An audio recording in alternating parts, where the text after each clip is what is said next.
రామాయణం 7 అహల్య శాప విమోచనం. మిథిలా నగరం దిశగా విశ్వామిత్రుడు నడుస్తుంటాడు. రామలక్ష్మణులు ఆయనను మౌనంగా అనుసరిస్తూ ఉంటారు. అదే సమయంలో రాముడి పాదానికి ఒక బండరాయి తగులుతుంది. రాముడి పాద స్పర్శ తాకగానే ఆ బండరాయి ఒక స్త్రీ మూర్తిగా మారిపోతుంది. ఆ స్త్రీ మూర్తి రాముడికి వినయంగా నమస్కరిస్తుంది. ఆయన పాదస్పర్శ వలన తనకి శాప విమోచనమైందని కృతజ్ఞతలు తెలుపుతుంది. ఆ స్త్రీ పేరే అహల్య. ఆమె గౌతమ మహర్షి ఇల్లాలు. ఆమె అలా బండరాయిగా పడి ఉండటానికి వెనుక ఒక బలమైన కారణం ఉంది. గౌతమ మహర్షి, ఆయన భార్య అహల్య ఆశ్రమ జీవితం గడుపుతూ ఉంటారు.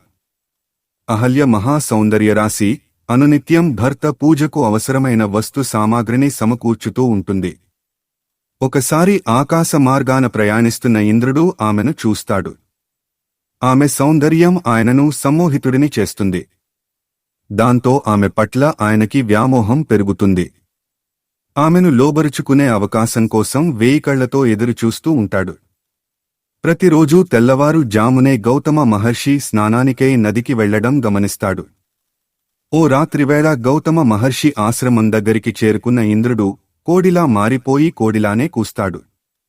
తెల్లవారిపోయిందనుకున్న గౌతముడు నదికి బయల్దేరతాడు. ఆయన అలా వెళ్లగానే ఆయన రూపంలో ఆశ్రమంలోకి ఇంద్రుడు ప్రవేశిస్తాడు.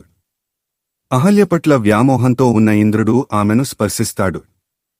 గౌతముడు నదీ స్నానానికి వెళ్లడం చూడని కారణంగా తన శయ్యపై కూర్చున్నది తన భర్తేనని అనుకుంటుంది. తన భర్త రూపంలో వచ్చింది ఇంద్రుడు అనే విషయాన్ని గ్రహించలేకపోతుంది. నదీ స్నానం కోసం బయల్దేరి కొంత దూరం వెళ్లిన గౌతముడికి ఇంకా తెల్లవారలేదనే విషయం అర్థమవుతుంది. ఆ సమయంలో కోడి ఎందుకు కూసి ఉంటుందనే విషయాన్ని గురించి ఆయన ఆలోచిస్తూనే ఆశ్రమానికి చేరుకుంటాడు.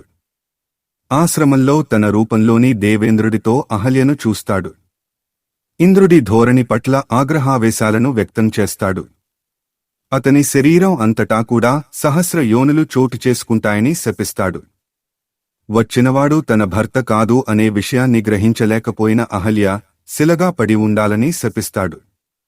ఆ ఇద్దరూ ప్రాధేయపడటంతో బ్రహ్మ విష్ణు మహేశ్వరులు ఒకే చోట కొలువైన చోటున వాళ్లను పూజించి శాప విమోచనాన్ని పొందమని ఇంద్రుడికి చెబుతాడు. శ్రీరాముడి పాదస్పర్శచేత శాప విమోచనం కలుగుతుందని అహల్యతో అంటాడు. అలా రాముడి పాదం సోకిన వెంటనే అహల్యకు శాప విమోచనం అవుతుంది.